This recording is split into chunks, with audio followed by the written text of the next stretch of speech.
अस्सलाम वालेकुम स्टूडेंट्स। हम पढ़ रहे हैं फाइनेंशियल स्टेटमेंट ऑफ कंपनीज। तो भाई तैमूर कंपनी लिमिटेड है, उसकी फाइनेंशियल स्टेटमेंट कर रहे हैं। एग्जांपल नंबर 1, मैं हूं सर यासर। अच्छा जी, तो डेबिट और क्रेडिट साइड गिवन आपके पास सवाल में।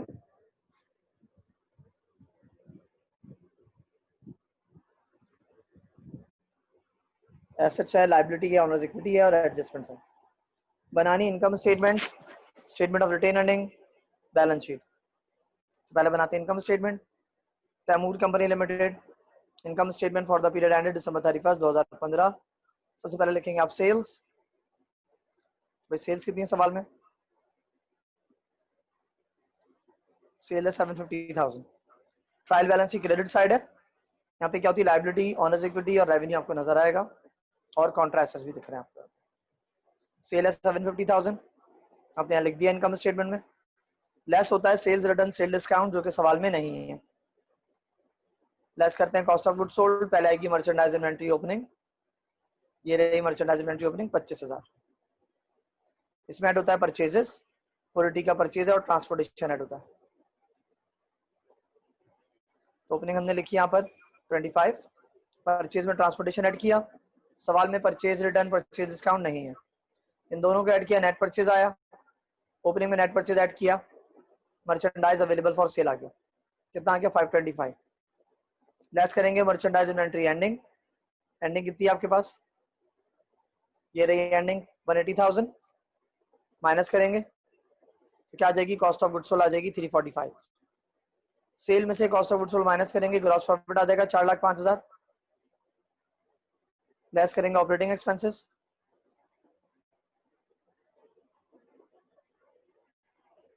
कौन कौन सा ऑपरेटिंग एक्सपेंस है?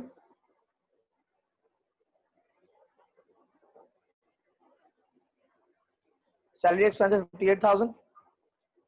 और एडजस्टिंग में देखते हैं सैलरी एक्सपेंस है या नहीं। तो एडजस्टिंग में प्रीपेड सैलरी है।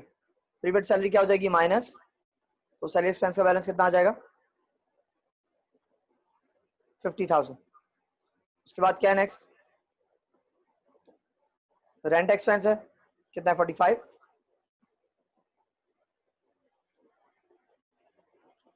या रेंट एक्सपेंस मौजूद अनपेड है 5,000।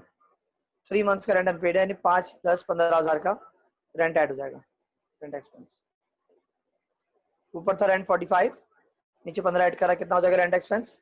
60,000। उसके बाद और क्या क्या डेबिट साइड पे? Auditor fees expense, director fees expense 23,000, 18,000। दोनों भी एक्सपेंस यहाँ पर आ जाएंगे। ऑडिटर फीस और डायरेक्टर फीस 23 और 18,000। और ढूंढते हैं और कोई एक्सपेंस है तो एडजस्टमेंट ढूंढते हैं। एक्सपेंस कौन कौन सा? पहले दे रहा allowance for bad debts increase by 2,000। 2,000 से बैड डेट्स बढ़ गया, तो 2,000 से बैड डेट एक्सपेंस आ जाएगा।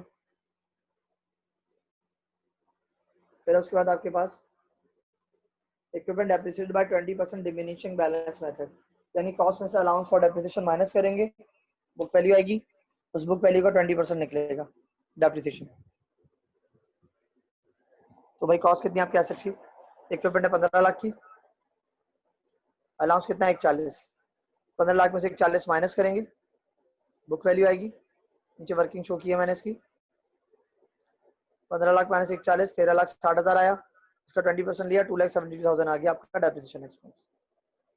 ठीक है, डेप्रिसिएशन आ गया। और कोई एक्सपेंस तो नहीं है देखें, तो डेप्रिसिएशन हो गया। फिर इंश्योरेंस एक्सपायर्ड, एक्सपायर्ड मतलब होता है एक्सपेंस। फिर प्रीपेड सैलरी, अनपेड एंड हो चुका, तो फिर कंटिजेंसी है। सर एक एक्सपेंस बचा है, आप इंश्योरेंस एक्सपेंस लिख देंगे। कितना आ रहा है? 3,000 मैंने ऊपर लिखा है यहाँ पर, जबकि उसके नीचे आना चाहिए। सारे एक्सपेंस टोटल करें, कितना आएगा? 428। 405 माइनस 428 कितना आ जाएगा? 23,000 का नेट लॉस आ गया। अब बनाते हैं स्टेटमेंट ऑफ रिटेन अर्निंग। कैसे बनेगी देखिए। पहले लिखते हैं रिटेन अर्निंग एट स्टार्ट, कितना है? 59,000। कहाँ से आया? ये लिखा हुआ सवाल में, रिटेन अर्निंग एट स्टार्ट 59,000। इसमें नेट प्रॉफिट हो तो ऐड करते हैं, लॉस हो तो लेस करते हैं। तो इनकम स्टेटमेंट में हमारे पास क्या आ रहा है? नेट लॉस हमने कर दिया माइनस, कितना आया? 36,000। लेस करते हैं जितने भी रिजर्व है। एक रिजर्व है कंटिजेंसीज का, वो लेस हो जाएगा। ठीक है, एक है कंटिजेंसीज का रिजर्व, कितना है कंटिजेंसी रिजर्व? तो कंटिजेंसीज का रिजर्व यहाँ तो नहीं है, एडजस्टमेंट में देखते हैं कितना, 30,000, ये जाएगा माइनस 36 माइनस 30 कितना आ जाएगा? रिटेन अर्निंग एट एंड 6,000 आपका रिटेन अर्निंग एट एंड आ गया। अब आते हैं बैलेंस शीट की तरफ। Taimur company limited balance sheet as on December 31 2015। Equity side पे आते हैं, पहले देखते हैं ऑथराइज्ड कैपिटल, देखो भाई गिवन है या नहीं है।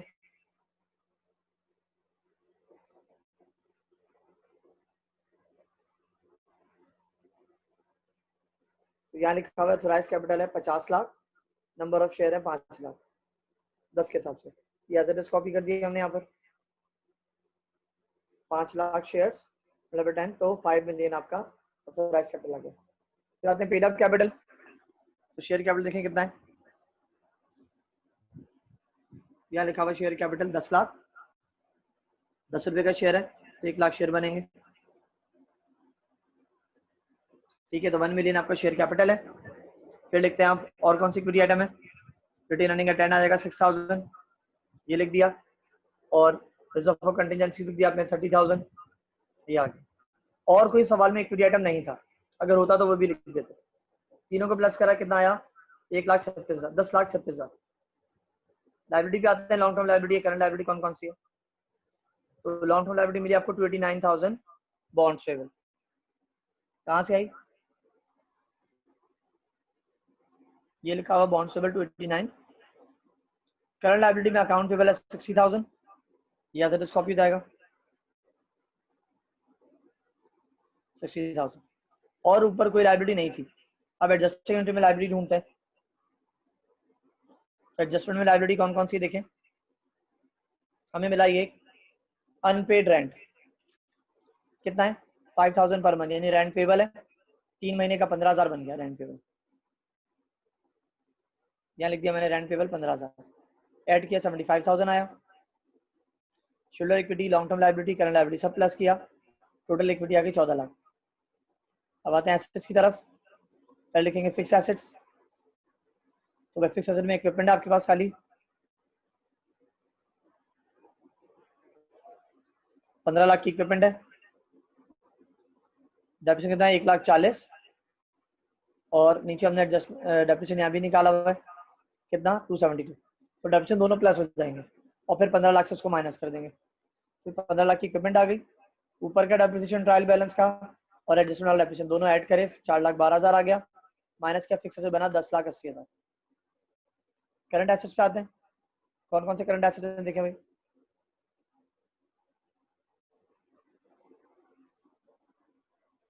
कैश है, रिसीवेबल है, मर्चेंडाइज है, प्रीपेड इंश्योरेंस है। कितना प्रीपेड इंश्योरेंस? 8,000। उसमें से एडजस्टमेंट में इंश्योरेंस एक्सपायर हुआ 3,000, तो 5,000 प्रीपेड इंश्योरेंस आ जाएगा आपका। सही, मर्चेंडाइज इन्वेंटरी एंडिंग आ जाएगी 1,80,000। ऊपर 25 है, नीचे 1,80 है, 1,80 की आपकी मर्चेंडाइज इन्वेंटरी आ जाएगी। फिर आते हैं प्रीपेड सैलरीज पे, कितना है प्रीपेड सैलरी? यहाँ आ रहा है 8,000, 8,000 प्रीपेड सैलरी आ जाएगा। फिर आते हैं अकाउंट रिसीवेबल पे, रिसीवेबल कितना ऊपर? 65,000। बेड डेट है 10,000, माइनस क्या 55 आ गया। कैसे देख लो भाई, रिसीवेबल आपके पास कितना? 65, बेड डेट कितना है? 8,000, 8,000 इधर है और 2,000 से और इंक्रीज होनी 10,000 हो गया। ठीक है, ऐसा आ रहा है बेड डेट। फिक्स एसेट बना आपके, करंट एसेट रिसीवेबल हो गया आपके पास कितना? 55। और कैश एंडिंग बैलेंस कितना है? सवाल में लिखा हुआ है 64,000 ट्रायल बैलेंस में, ये लिख दिया कैश। सब ऐड किया 3,12,000 बना, 10,88,000 प्लस 3,12,000 कितना बना? 14 लाख आपका टोटल एसेट्स आ गया। ठीक है भाई, समझ आ गया बच्चों? Okay, thank you very much, अल्लाह हाफिज़। सर यासिर को इजाज़त।